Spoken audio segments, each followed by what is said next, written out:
Potom robíme vždycky na prvom tréningu meranie na InBody. No, závisí od toho, ako klient príde, čiže buď teda ja dostanem nejaký telefonický kontakt od nejakého známeho, klientovi zavolám, alebo sa teda prihlási cez kontaktný formulár na našej stránke. No a potom si vlastne dohodneme termín prvej vstupnej diagnostiky.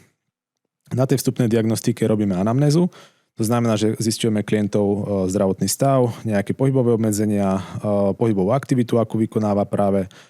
Potom zisťujeme teda jeho ďalšie očakávania a ciele, ktoré má. To je napríklad, či chce schudnúť, nabrať, alebo... Áno, či chce schudnúť, nabrať, či chce nejako odstrániť bolesť, ktorú má, nejaký pohybový stereotyp, alebo sa jedná o výkonnosť pri športovcoch. Potom robíme vždycky na prvom tréningu meranie na InBody.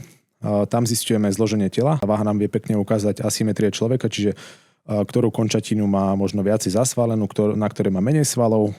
No a potom prechádzame na funkčný pohybový test FMS, kde pri 7 základných pohybových vzorcoch zisťujeme to, ako sa človek hýbe. A tam vlastne toto máme taký prvý úvodný vstup.